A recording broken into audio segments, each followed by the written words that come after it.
I died on my 5th wedding anniversary, bleeding out on a hospital bed while my husband signed papers making his mistress his legal wife. The nurse who held my hand whispered that I was brave. I wasn't brave. I was stupid. Stupid enough to believe that love mattered more than legal documents. My name is Diana Zhang, and the last thing I saw before everything went black was Marcus walking past my room with her. The woman he'd married legally while telling me I was his real wife. While I bled to death from a miscarriage of the child he'd given me to keep me docile. When I opened my eyes again, I was 26, standing in the Civil Affairs Bureau, about to sign my marriage certificate to Marcus Chen. But this time I knew the truth. The clerk smiled at me. "Miss Zhang, please sign here." I looked at Marcus. Handsome, polished, perfect. The kind of man your parents approve of. The kind who looked like he'd never hurt anyone. In 3 months, he would tell me our marriage wasn't real. Yet because his ex needed him to stay legally married to her for immigration purposes, he'd convince me to wait. He'd say our love didn't need papers. And I'd believe him for 5 years until I died.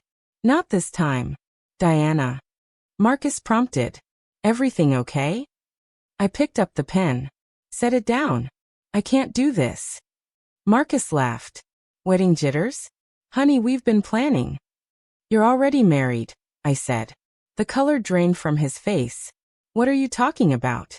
"Olivia Martinez. You've been married to her for 3 years. This would be bigamy." The clerk looked up sharply. Marcus grabbed my arm, fingers digging in. "Outside. Now." I pulled away. "Don't touch me." "Miss," the clerk said nervously, "is there a problem?" "Yes. This man is already married. Check his records under Marcus Chen and Marcus Martinez Chen." Marcus's face went through shock, rage, panic in 3 seconds. "You crazy bitch. How did you?" "Nobody told me. I figured it out." Close enough to the truth. Marcus tried composing himself, switching to that smooth voice. "Diana, you're confused." "Yes, I was married to Olivia, but we're divorced." "Show me the papers." "They're at home." "Show me now. Call your lawyer. Get them here in 10 minutes, or I'm calling the immigration fraud hotline." "You wouldn't dare." "Try me." The clerk was already typing. "Sir, I'm seeing a marriage license from 2021 with no divorce decree filed." "That's a mistake. It's fraud," I said flatly. "And I'm done." I walked out. Behind me, Marcus shouted my name. The clerk called security. Everything fell apart for him in real time. My phone started ringing. "Marcus." I blocked him. I called my best friend Wei. "I need a place to stay. And maybe a lawyer." "What happened?" "I just dodged a bullet disguised as a marriage proposal." 40 minutes later, I sat in Wei's apartment drinking tea and feeling nothing like the devastated woman I'd expected to be. "Start from the beginning," Wei said. I told her everything. Not about being reborn, but about discovering Marcus was already married. About hiring a private investigator who'd uncovered the truth. "That son of a bitch," Wei breathed. "Diana, you could have ended up in legal hell." "I know." My phone buzzed. "Marcus, different number." I answered on speaker. "Diana, please let me explain." "Explain what? That you're a bigamist?" "It's not like that. Olivia and I have an arrangement. We're married on paper for her visa. She's gay. She needed a green card. That's all." "And you couldn't tell me before today?" "I was going to annul it. I just needed a few more months." "You've had 3 years. How many more months did you need?" Silence. "Here's what's going to happen," I said. "You're going to leave me alone. You're going to get your divorce. And you're going to hope I don't report you both. Diana, I love you. You love having someone stupid enough to believe your lies. Goodbye, Marcus." I hung up and blocked that number too. "Damn," Wei said. Ice cold. "I've had enough of men who think love means I'll accept anything." Over the next week, Marcus tried everything. Showed up at my apartment. I called police. Sent flowers to my office. I returned them. Had his mother call me. I told her exactly why we wouldn't be marrying. "He made a mistake," Mrs. Chun said. "But he loves you. Can't you forgive him?" "I can forgive him. But I won't marry him." "You're being unreasonable." Do you know how many women would love to have my son? He's also married to someone else. Funny how you left that part out. Mrs. Chun hung up. 3 weeks later, I received a visitor at my office. Olivia Martinez was stunning, tall, elegant, commanding presence. She walked into my office like she owned it, closed the door, sat down. You must be Diana. And you must be Marcus's actual wife. Olivia smiled. I like you already. You're smarter than I expected. What do you want? To thank you. And to warn you. Warn me about what? Marcus. He's not who you think he is. I know exactly who he is. A man who is going to make me his bigamous second wife. It's worse than that. Olivia pulled out her phone, showed me a photo. This is Marcus's real wife. I stared at the photo. Marcus at a wedding. Not his wedding to Olivia, but another wedding. With another woman. Someone I recognized from my previous timeline as his sister. Her name is Chen Yu. They married in China 5 years ago. Registered there, not here. I'm not his wife, Diana. I'm his second wife.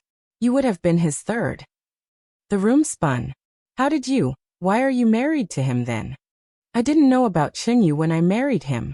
I really did need a green card. Marcus offered to help. I didn't know he was already married until too late. By then, I was trapped. Trapped how? Olivia's face hardened. Marcus has connections. Political, legal. When I threatened to report him, he threatened to have me deported and arrested. Said he had evidence I'd paid him for the marriage, which I hadn't, but he'd fabricated documents. I'd end up in prison or deported to a country I haven't lived in since childhood. So you stayed. I stayed. And I watched him do the same thing to you that he did to me. Find a vulnerable woman, promise everything, trap her. Why tell me now? Because you got away. You're the first woman who walked away from Marcus before it was too late. I want to make sure you stay away. She pulled out a folder, set it on my desk.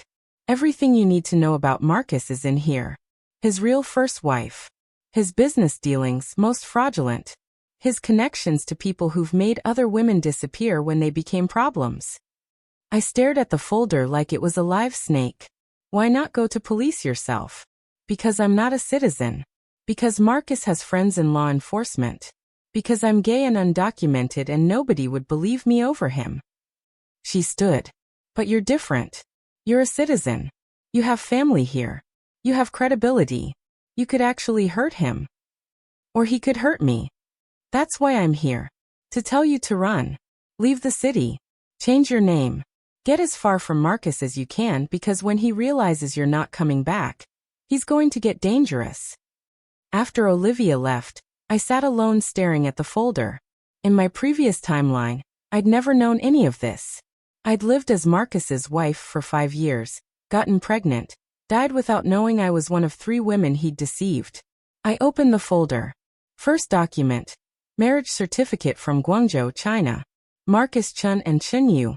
Married September 2019. Photo showed Marcus smiling at a beautiful Chinese woman in traditional red dress. Second document.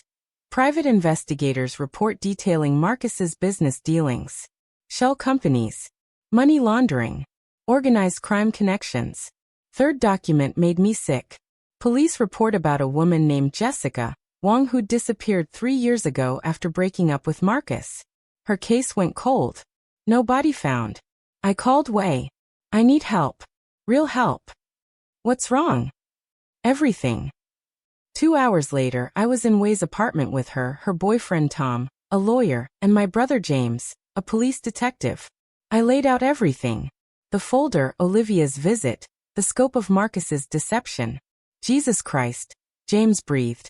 Diana, this is way bigger than marriage fraud. I know. You need protection, Tom said. Police protection, restraining order, everything. Will that work? Olivia said Marcus has connections in law enforcement. James's face darkened. Let me make some calls. If Marcus has dirty cops protecting him, I need to know who. The next day, James came to Wei's apartment looking grim. We have a problem, he said.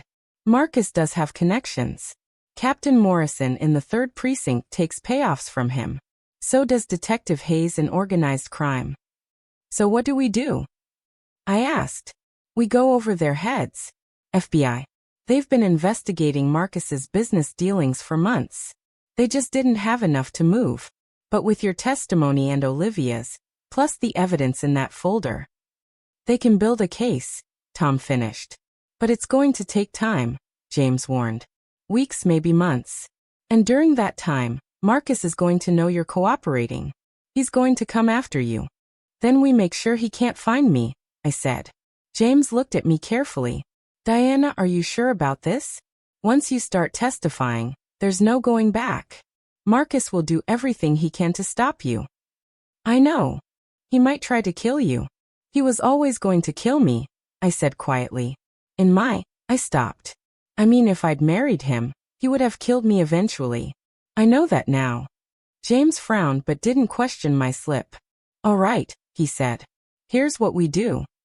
The next 3 weeks were a blur of safe houses, FBI interviews, and mounting evidence. Special Agent Rodriguez led the investigation, and she was relentless. We've been tracking Marcus Chun for 8 months, she told me during one interview. Money laundering, immigration fraud, suspected involvement in Jessica Wong's disappearance. But we couldn't get close. Everyone who might testify against him either disappeared or recanted. Because he threatened them, I said. Or paid them off, Rodriguez agreed. But you're different. You're not afraid of him. I'm terrified of him, I corrected. But I'm more afraid of what happens if I don't stop him. Rodriguez studied me.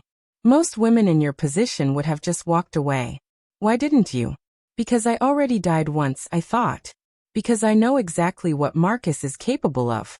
Because I've seen my own body bleeding out while he signs papers with his mistress. Because someone has to, I said instead. On day 19 of my protective custody, James burst into the safe house at 3 a.m. We have a problem. Marcus knows where you are. I was awake and dressed in 2 minutes. How? Captain Morrison. He's been feeding Marcus information. We just found out an hour ago. FBI is moving you to a new location, but Marcus is already mobilizing. We need to go now. I grabbed my bag, always packed, always ready. Where? FBI field office. Most secure location we have until we can arrange transport.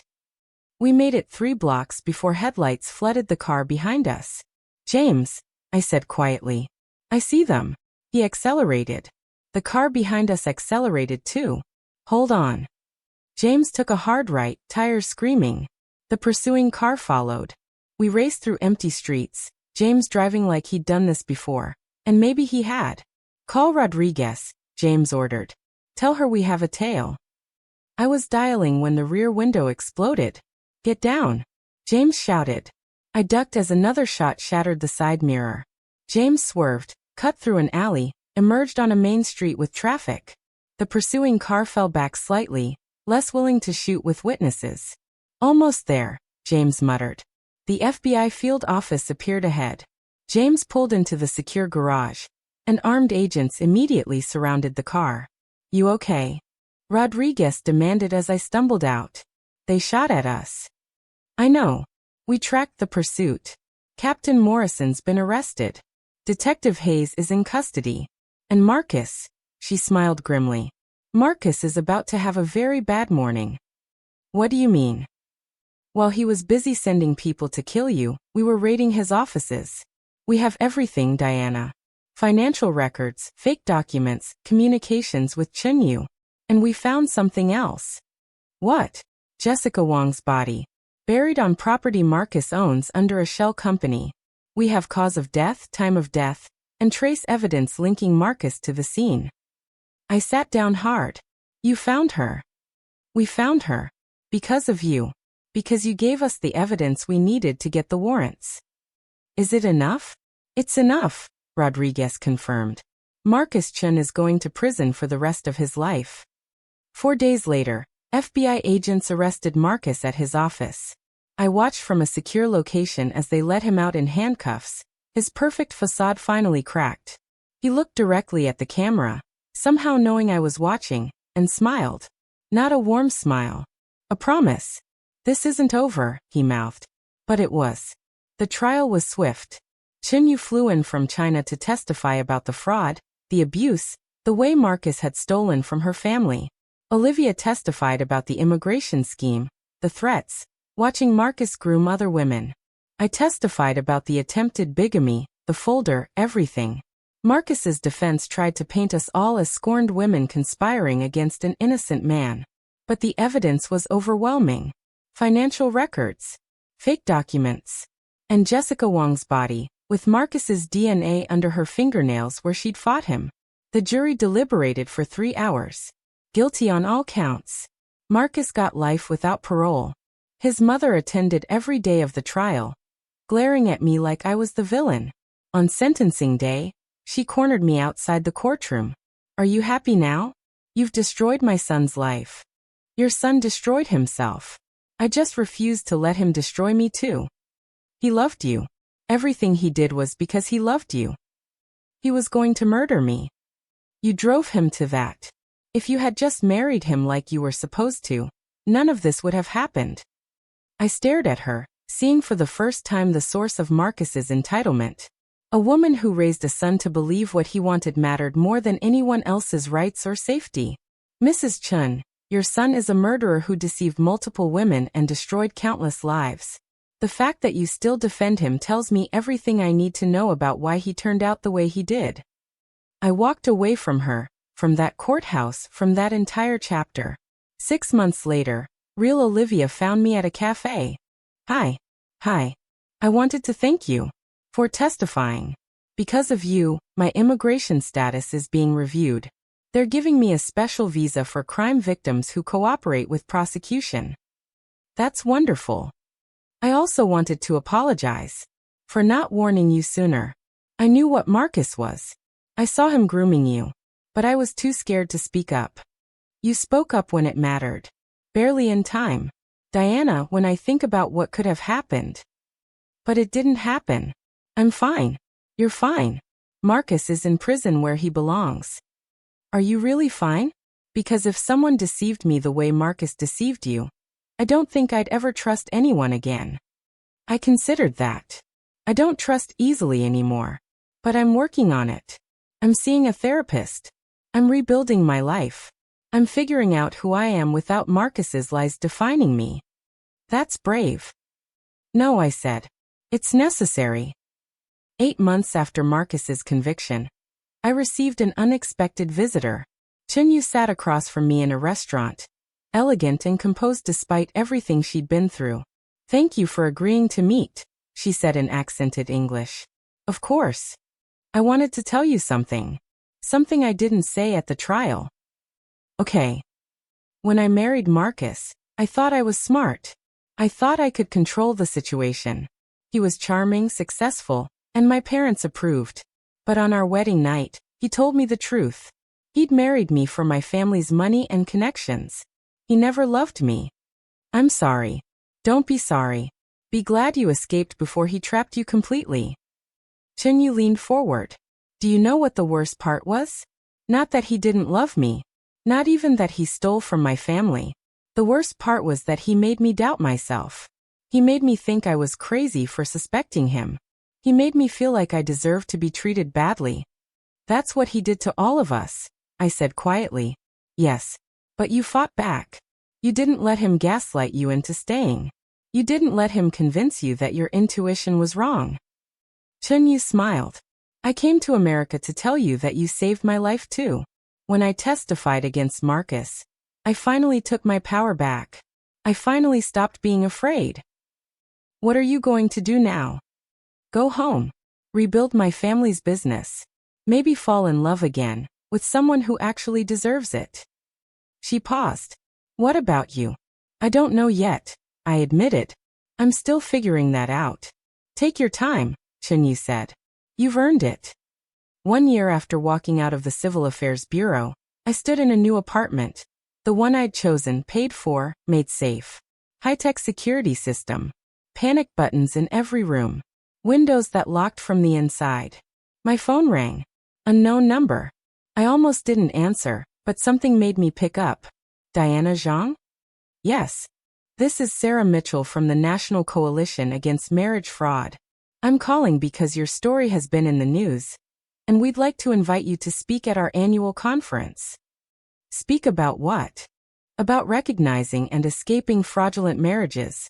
About how women can protect themselves. About the warning signs you wish you'd known earlier. I thought about my previous life. About dying alone and unmourned. About all the women who might be living similar lives right now. Yes, I said. I'll speak. The conference was in Chicago.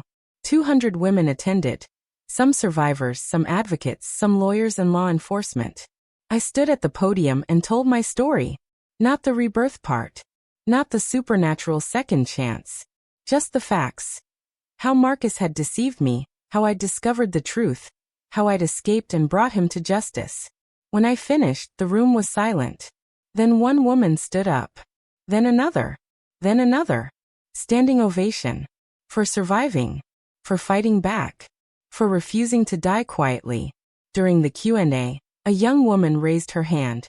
My fiancé keeps postponing our wedding. He says his ex needs him to stay married to her for health insurance, just temporarily. He says it's complicated. Should I be worried? The room turned to look at me. Yes, I said simply. You should be very worried. Because that's exactly what Marcus told me. And it was a lie designed to keep me trapped while he maintained his real marriage. But I love him, the woman said, voice breaking. And he says he loves me.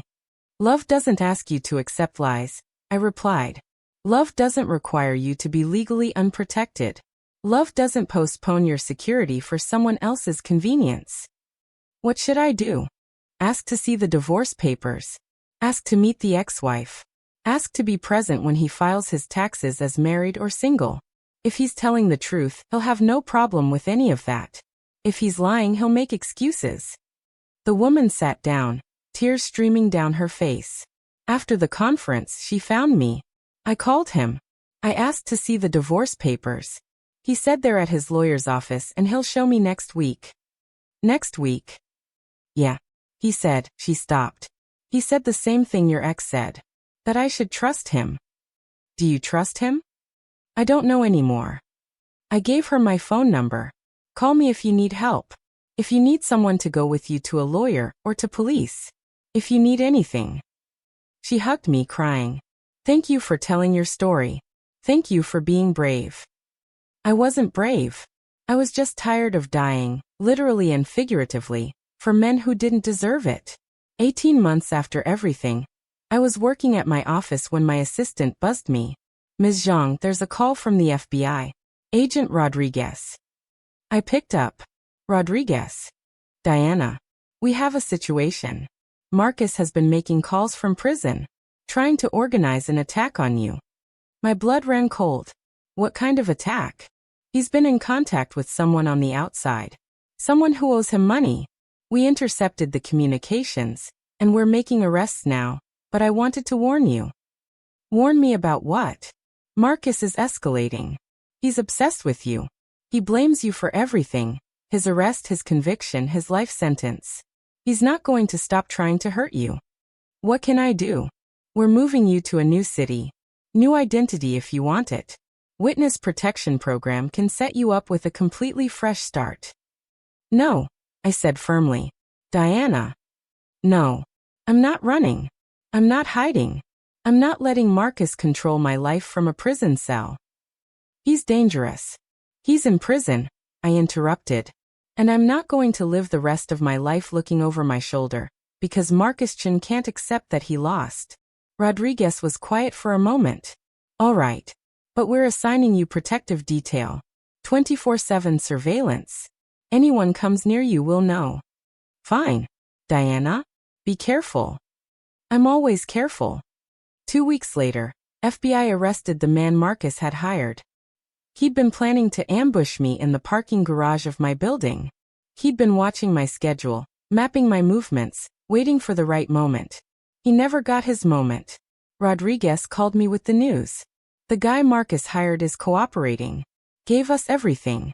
Marcus is getting additional charges, solicitation of murder from prison.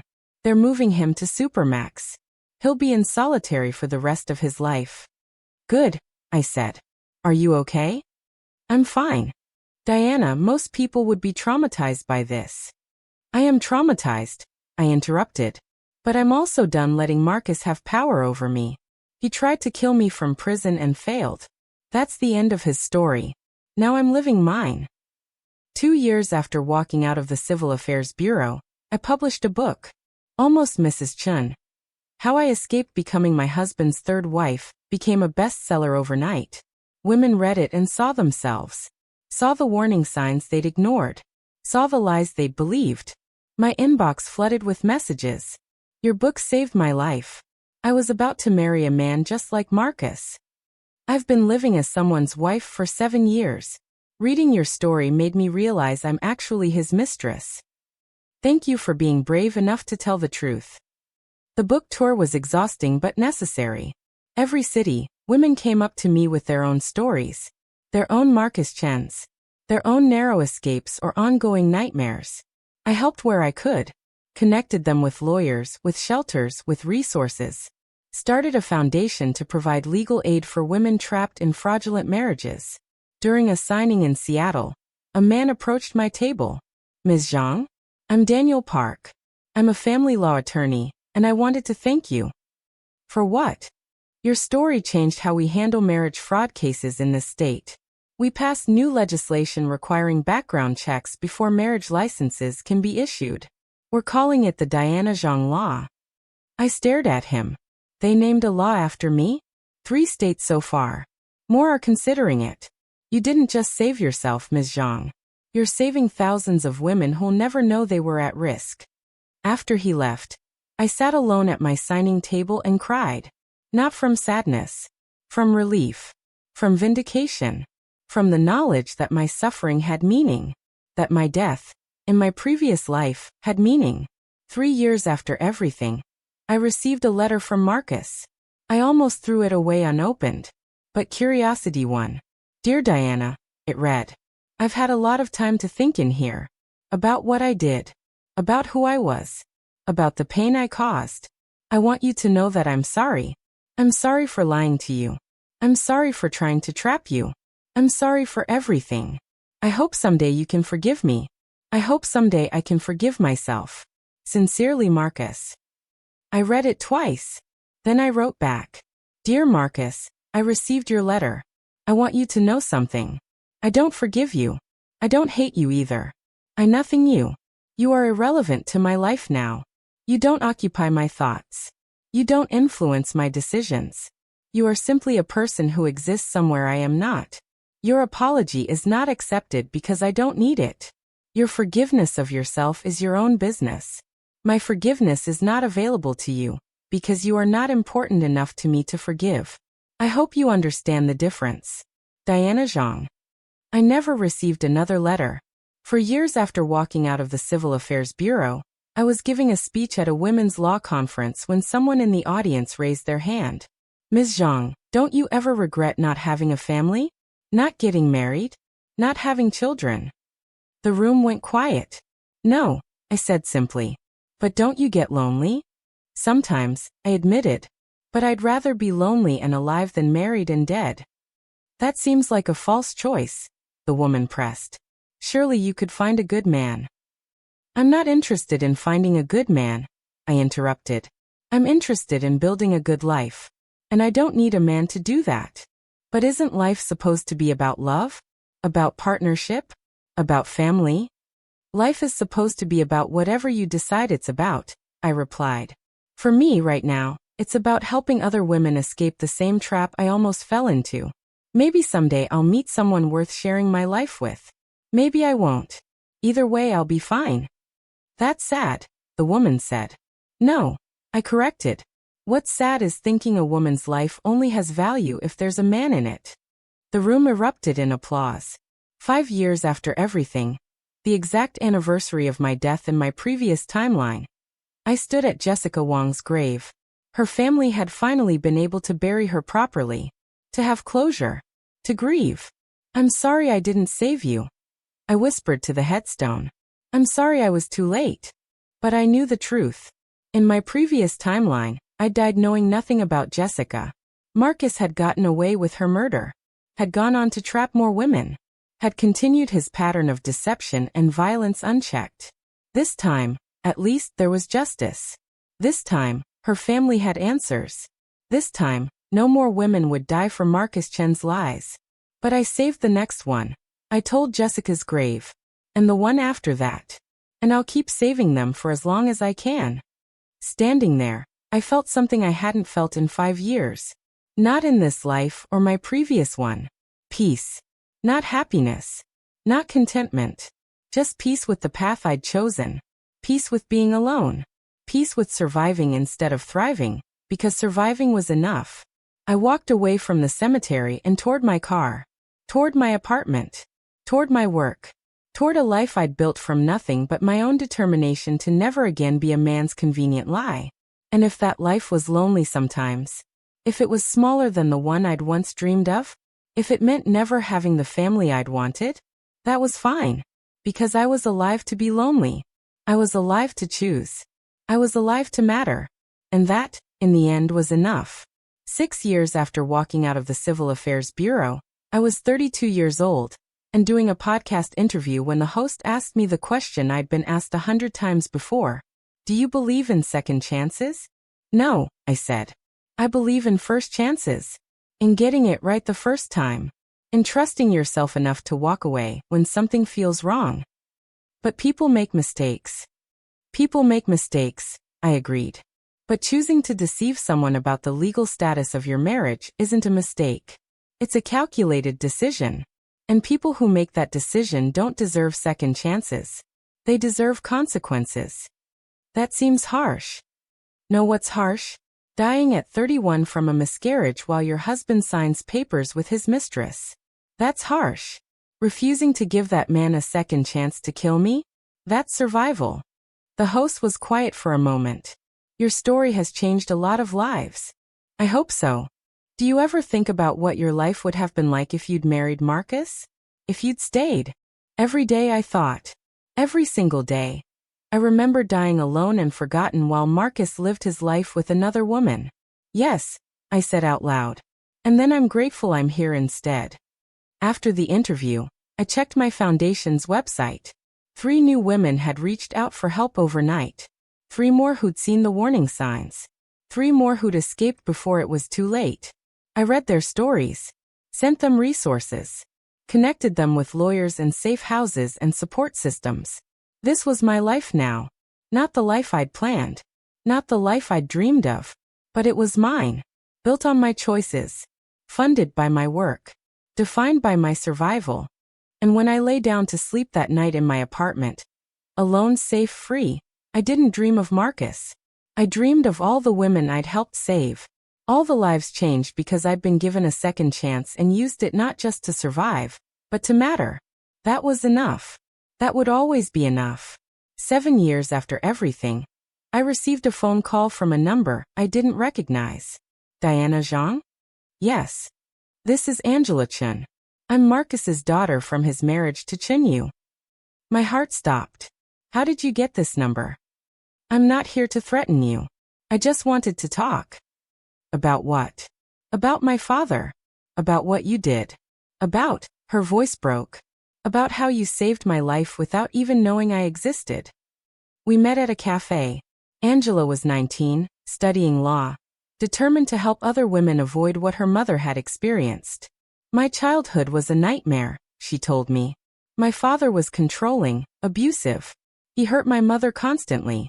When you exposed him, when you testified against him, my mother finally had the strength to leave, to take me and run, to rebuild our lives. I'm glad.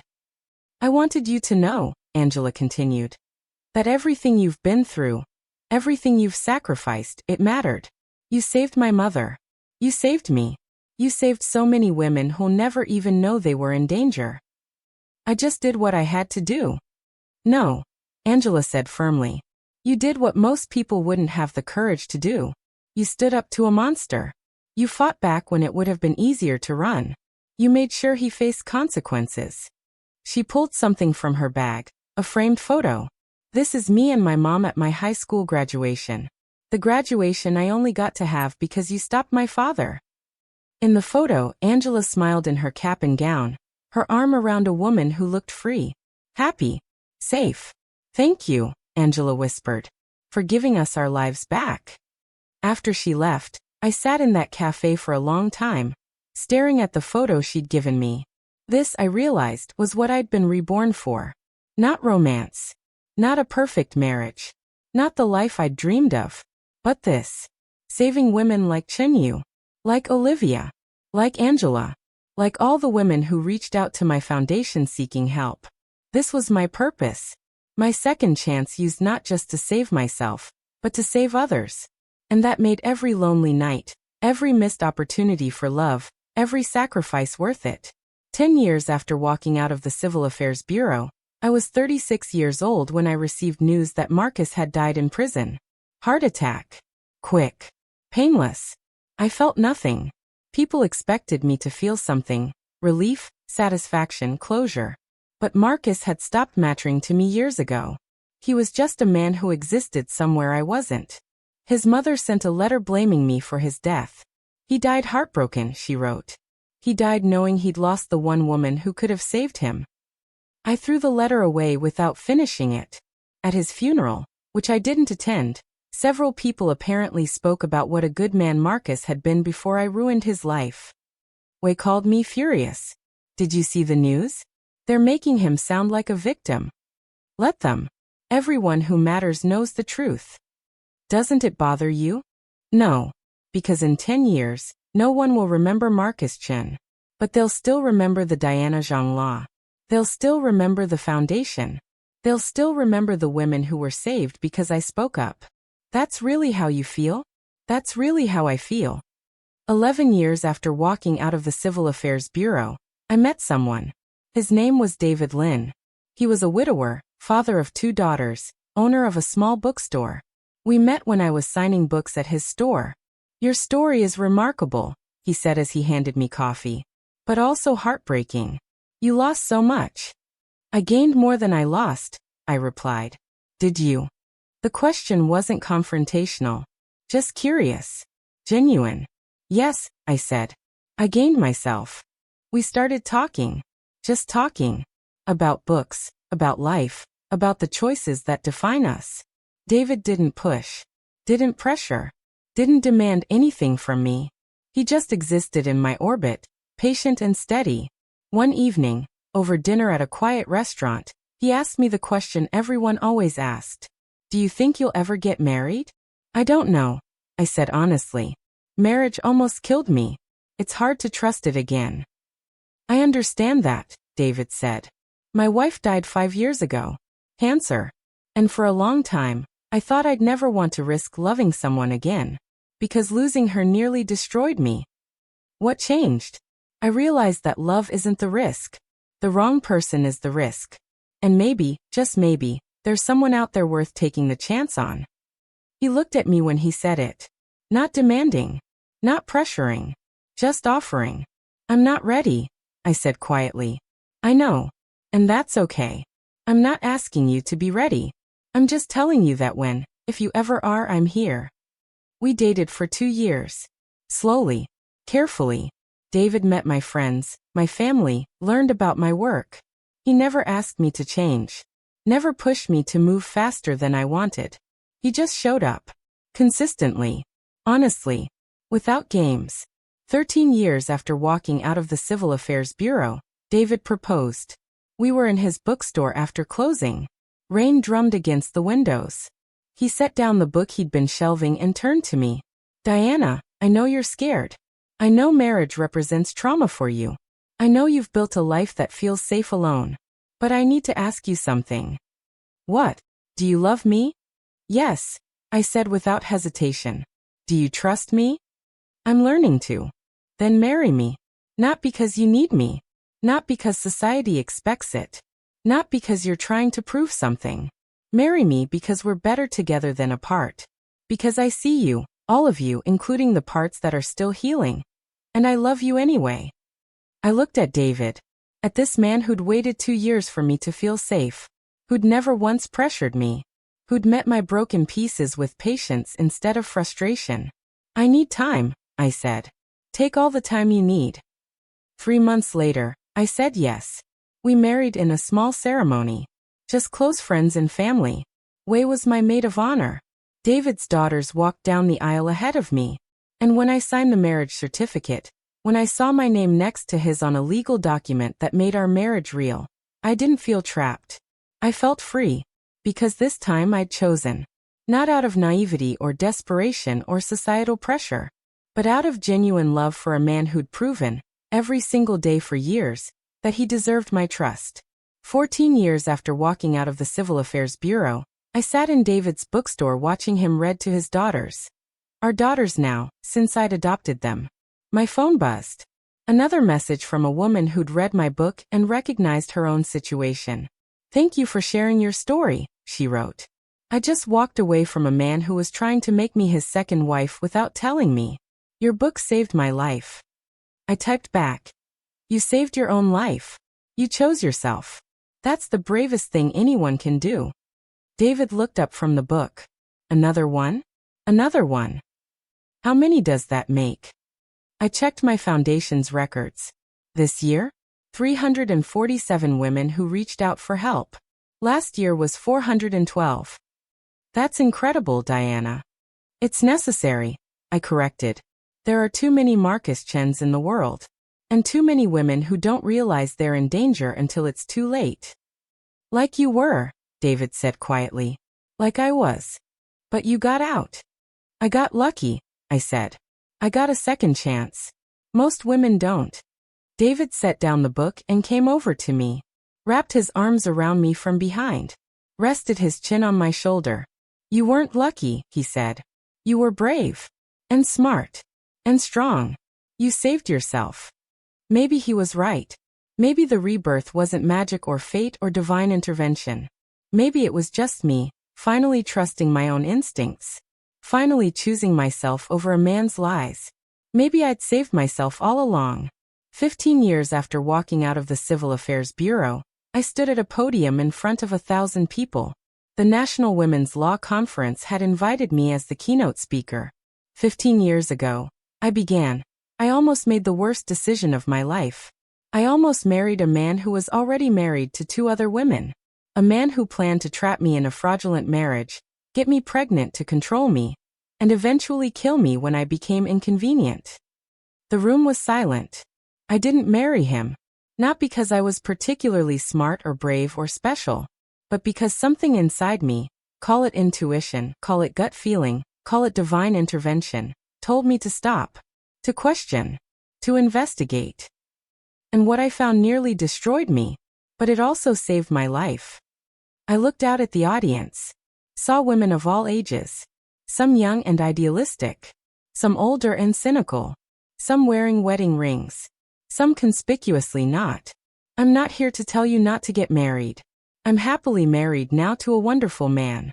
I'm here to tell you to trust yourself, to question inconsistencies, to demand transparency, to never ever accept "just trust me" as an answer to legitimate concerns. Because real love doesn't ask you to ignore red flags. It doesn't require you to sacrifice your security. It doesn't trap you with lies. Real love sets you free. After my speech, a young woman approached me. She couldn't have been more than 22. "Ms. Zhang, I'm getting married next month. And after hearing your story, I'm scared. How do I know my fiancé isn't lying to me? How do I know I'm not making the same mistake you almost made?" "Ask questions," I said. "Hard questions. Questions that might make him uncomfortable. Ask to see all his legal documents, divorce decrees, tax returns, property records. Ask to meet his family, his friends, his ex-partners. Ask why he wants to marry you specifically. And if he gets angry, then you have your answer," I said. "A man who loves you wants you to feel secure. A man who's deceiving you wants you to stop asking questions." The young woman left looking thoughtful, scared, but armed with knowledge that might save her life. 16 years after everything, David and I were having dinner when his youngest daughter, Lily, asked me something. "Mom, Diana, do you ever think about what your life would be like if you'd married that bad man?" I looked at David. He nodded, giving me permission to be honest. "Yes," I told Lily. "I think about it all the time." What do you think would have happened? I think I would have died, I said simply. I think he would have hurt me so badly that I wouldn't have survived. And I wouldn't be here with you and your sister and your dad. That's scary, Lily whispered. It is scary. But it's also why I do the work I do. So other women don't end up dead like I almost did. You're really brave, Mom Diana. No, sweetheart. I'm just really determined to live. That night, after the girls were asleep, David found me in my office staring at my computer screen. What are you looking at? Statistics, I said. Numbers of women who've used my foundation's resources. Numbers of fraudulent marriage prosecutions since the Diana Zhang law passed. Numbers of lives saved. And I'm thinking about the one life I didn't save. Jessica Wang.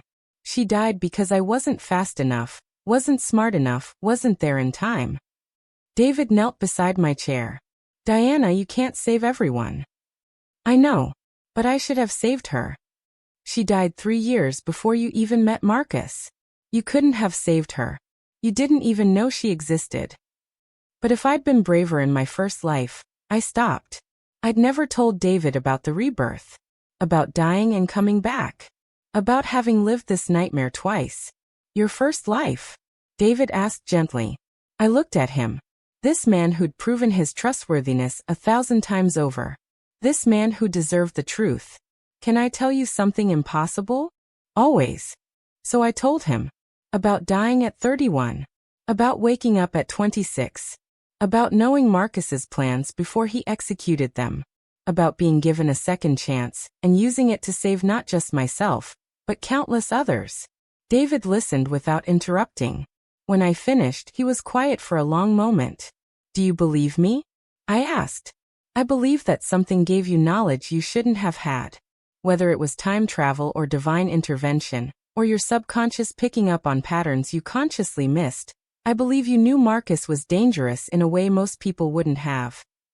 That's not exactly believing me. Diana, David said carefully. It doesn't matter if I believe you literally died and came back. What matters is that you survived. You saved yourself and hundreds of other women. You built something meaningful from trauma. Whether you did it with supernatural knowledge or just exceptional instincts, the result is the same. So you think I'm crazy? I think you're remarkable, David said. And I think the mechanism of how you knew what you knew matters less than what you did with that knowledge. I kissed him then. This man who believed me without needing to understand. Who loved me without needing to explain. Thank you, I whispered. For what? For being the man Marcus never could be. 18 years after walking out of the Civil Affairs Bureau, I received a letter from a woman named Sarah Chun. Dear Ms. Zhang, it read. You don't know me, but I'm Marcus Chen's sister. I wanted to write to you to apologize for my family's treatment of you. My mother, especially, was cruel to you during the trial and after. She couldn't accept that her son was a monster. But I can. And I want you to know that not all of Marcus's family supported what he did. Some of us are grateful you stopped him before he hurt more people. I wrote back. Thank you for your letter. It means more than you know. I never blamed you or anyone else in Marcus's family for his actions. He made his choices. The fact that you're strong enough to acknowledge the truth speaks to your character, not his. Sarah and I became friends after that. She worked in victim advocacy now, helping women escape abusive situations. We collaborated on several projects, united by our determination to prevent other women from suffering what Marcus's victims had endured. Do you ever wonder, Sarah asked me once, what made Marcus the way he was? I used to, I admitted. I spent a lot of time trying to understand him, to find the moment where things went wrong. But eventually, I realized it didn't matter. Understanding why he hurt people wouldn't undo the harm. It wouldn't bring Jessica back. It wouldn't erase the trauma he caused. But don't we need to understand abusers to prevent abuse? We need to understand patterns, I corrected. Warning signs. Red flags. But we don't need to understand individual abusers. Because at the end of the day, every abuser makes a choice. Marcus chose to lie, to manipulate, to hurt. And no amount of childhood trauma or psychological analysis changes that choice. That's harsh. It's honest, I said. And sometimes honesty is harsh. 20 years after walking out of the Civil Affairs Bureau, I was 46 years old. David and I had just celebrated our 7th wedding anniversary. His daughters were grown. Lily in medical school, Emma working as a social worker. My foundation had helped over 8,000 women escape fraudulent marriages. The Diana Zhang law had been adopted in 43 states. My books had sold millions of copies worldwide. I stood in my office looking at a wall covered in thank you letters from women I'd helped save. Hundreds of them. Thousands of them. Worth it? David asked from the doorway. What? The loneliness. The trauma. The years of rebuilding. The life you lost. Was it worth it? I thought about my first life. About dying alone and forgotten. About being erased from existence while Marcus moved on to his next victim. Then I thought about this life. About the women I'd saved. About the laws I'd changed. About the family I'd built with David. About the legacy I was leaving. Yes, I said. It was worth it. No regrets. Only one. What's that? I regret that I died the first time. I said quietly. I regret that I had to learn the hard way. I regret that some lesson required death to teach me. But you learned it. I learned it, I agreed. And I made sure as many other women as possible could learn it without dying first. David pulled me close. You're remarkable, Diana Zhang. I'm just stubborn, I replied.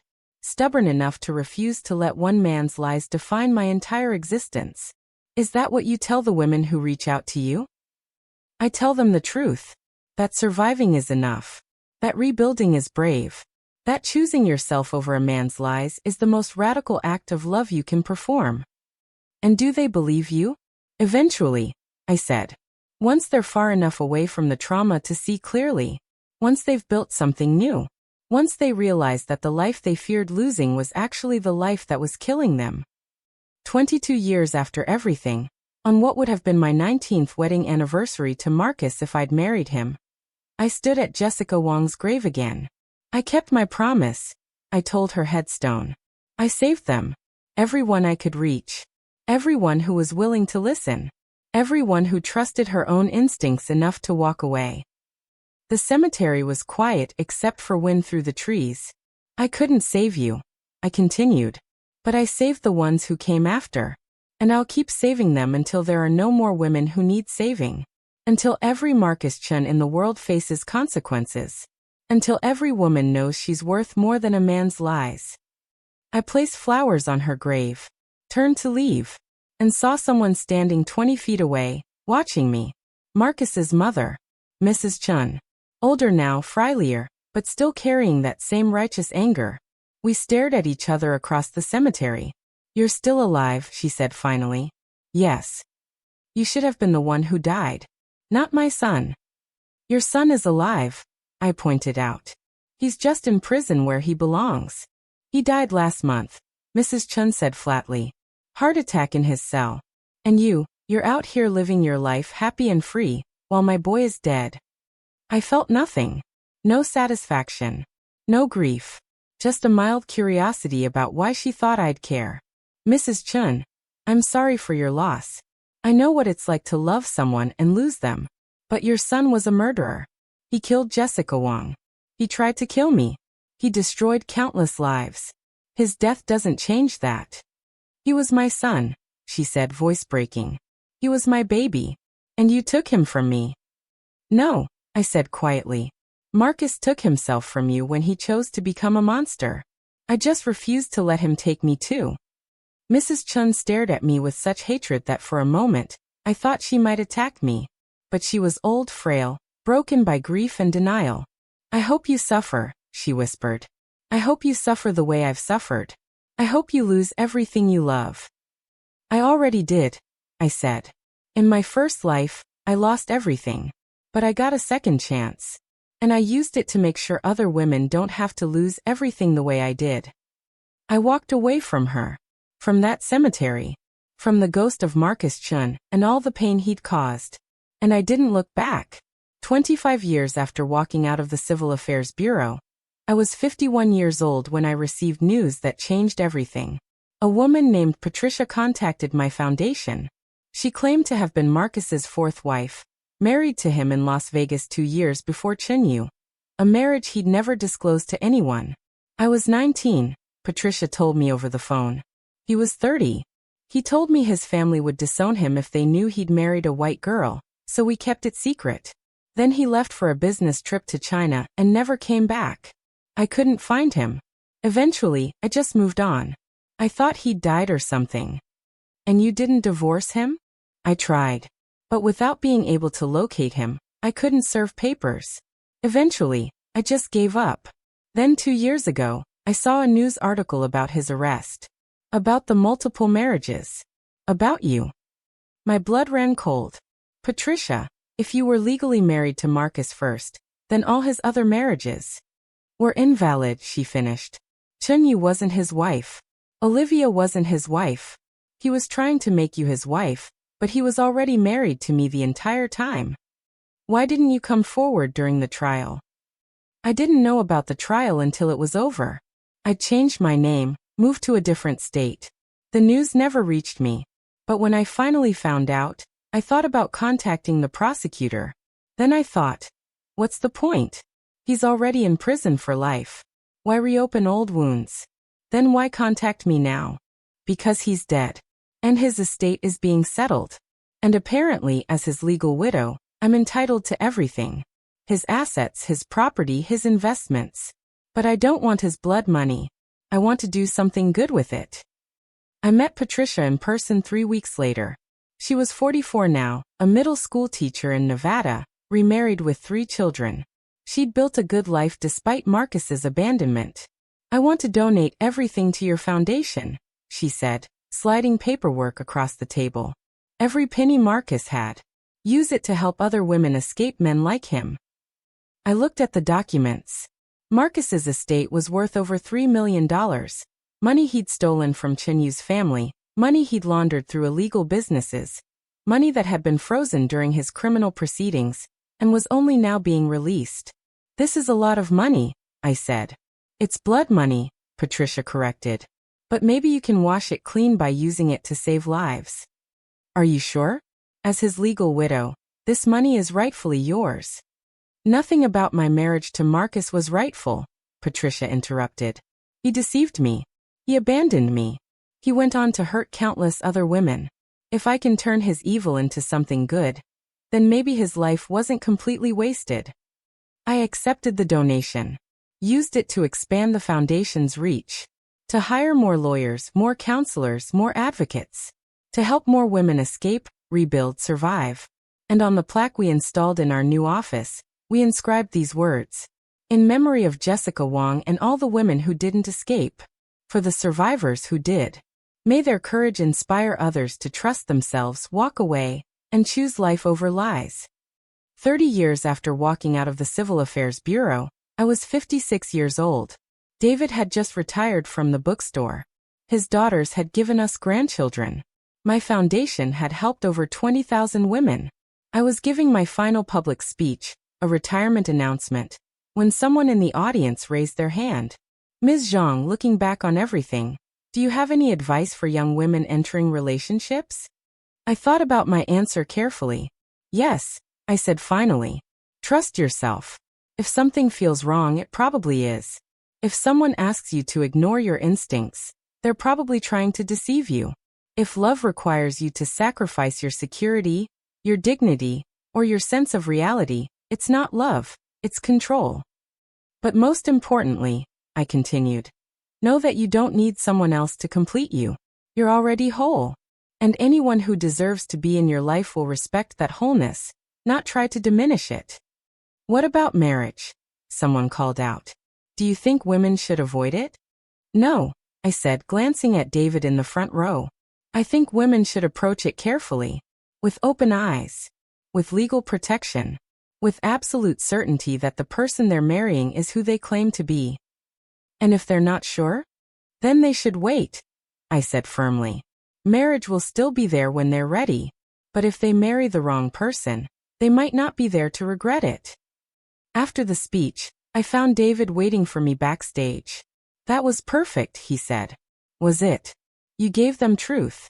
Not comfort, not platitudes, but honest truth about love and survival and choosing yourself. Do you think they'll listen?